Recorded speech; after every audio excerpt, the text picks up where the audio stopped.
Salam kerahiman. Hari ini saya mau ajak Bapak Ibu untuk baca dari 379. Memang sebaiknya punya bukunya ya. Pada saat saya katakan 379, Ibu Bapak bisa buka 379 dan kita bisa baca sama-sama. 379, janji Tuhan sehubungan dengan kematian.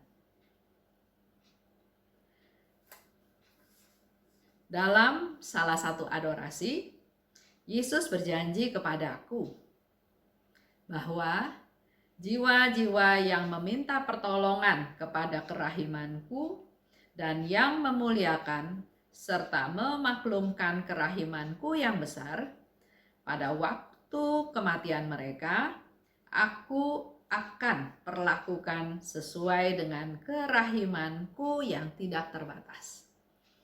Ada 3 hal yang Yesus katakan tadi ya. Mereka yang minta pertolongan pada kerahimanku. Tuhan tahu kita nggak berdaya. Kalau kita datang minta pertolongan pada kerahiman Tuhan, berarti kita percaya. Kita percaya Tuhan dengan kerahimannya akan menolong kita. Minta pertolongan pada kerahiman. Kedua, memuliakan kerahiman Tuhan. Dan yang ketiga, memaklumkan, mewartakan, memberitakan kerahiman Tuhan itu. Maka saat kematian mereka akan kuperlakukan sesuai dengan kerahimanku yang tidak terbatas. Orang-orang seperti itu Yesus katakan akan kuperlakukan dengan kerahimanku yang tidak terbatas. Tidak ada pengadilan, yang ada adalah kerahiman Tuhan. Tidak ada hakim yang adil, yang ada adalah juru selamat yang maha rahim. Hatiku sangat sedih. Karena bahkan jiwa-jiwa terpilih tidak memahami begitu besarnya kerahimanku. Ini ungkapan yang Yesus katakan pada Suster Faustina, dia sedih. Sudah banyak segala hal yang dia lakukan semasa dia hidup. Sudah memberi contoh bagaimana mengampuni orang, bagaimana memberi makan banyak orang, mengajar, bercerita tentang kerajaan Allah, bercerita tentang kehidupan kekal. Banyak hal yang Tuhan Yesus katakan. Tapi kok masih banyak yang orang gak percaya? Dan itu membuat Yesus katakan, hatiku sangat sedih. Bahkan jiwa-jiwa terpilih tidak memahami besarnya kerahimanku. Nah, hari ini buat kita semua juga coba evaluasi lagi. Apakah kita juga nggak percaya? Kita jiwa-jiwa terpilih, apakah kita percaya pada kerahiman Tuhan? Bukan hanya sekedar kerahimannya Tuhan ya, tapi kerahimannya yang tidak terbatas, yang tidak terselami, yang tidak bisa kita hitung, kita bayangkan. Bahkan pernah kan Faustina bilang juga, malaikat aja nggak bisa membayangkan besarnya kerahiman Tuhan, apalagi kita manusia ya. Tapi kita perlu tahu bahwa kerahiman Tuhan itu tidak terbatas. Yang itulah perlu kita percaya, perlu kita imani, nggak ada batasnya.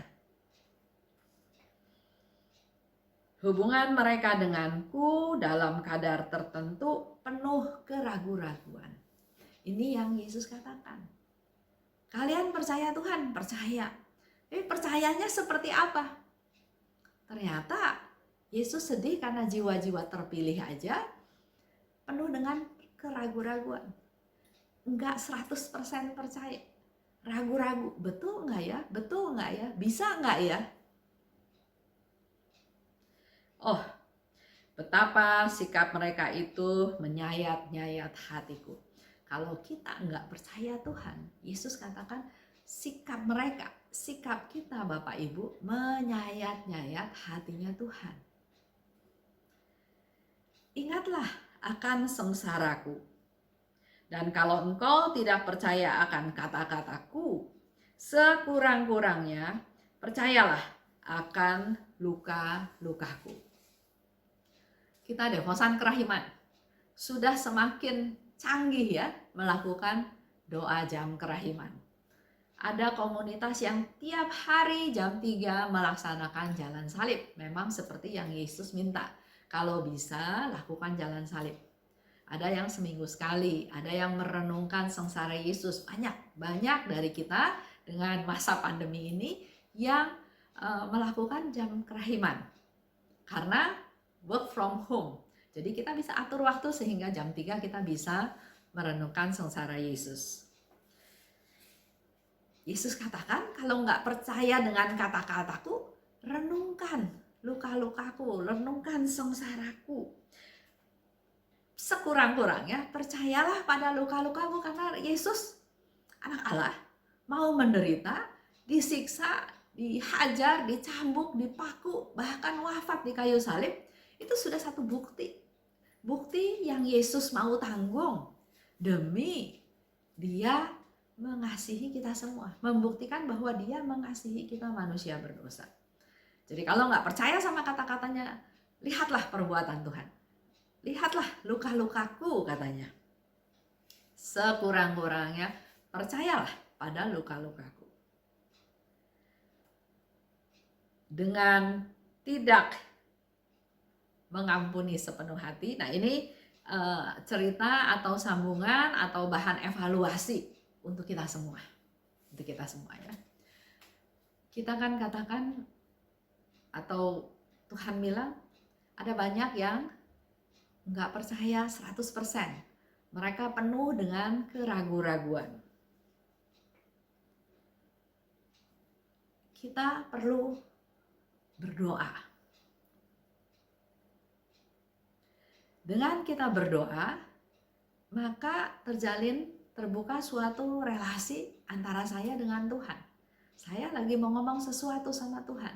Saya mau berkata-kata sesuatu dengan Tuhan. Kalau itu dilakukan terus, tadi Yesus katakan, kalau nggak percaya pada kata-kataku, sekurang-kurangnya percayalah akan luka-lukaku. Ini udah satu tawaran yang luar biasa dari Tuhan. Tergantung kehendak bebas kita. Ketegaran kita sampai mana? Masih meragukan Tuhan, masih meragukan kebaikan Tuhan, masih meragukan kerahimannya Tuhan.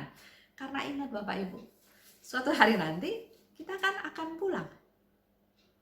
Apa pertanggungan jawab kita terhadap Tuhan dengan segala macam? Apakah kita yang membuat hati Yesus tersayat-sayat? Apakah kita juga yang membuat hati Yesus sangat pedih? Seperti yang dikatakan pada hari ini.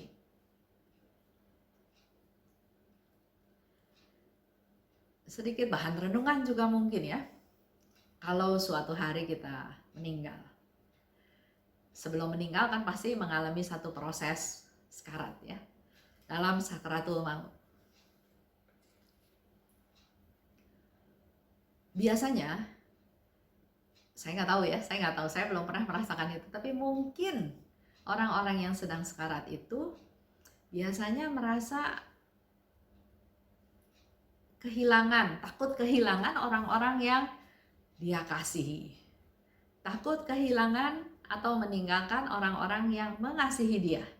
Sehingga pernah satu kali satu pastor cerita ya, kalau ada orang yang sedang sekarat, kan pasti ada saudaranya, ada keluarganya ya di sekeliling yang sekarat. Lebih baik orang-orang itu membuka jalan kepada si yang sakit sekarat ini supaya dia bisa pulang dengan damai. Tapi jangan sebaliknya justru diikat dengan nangis, dengan teriak-teriak, jangan pergi, saya nggak mau kehilangan kamu, dan seterusnya. Karena pastor itu bilang sebetulnya kasihan yang sakit.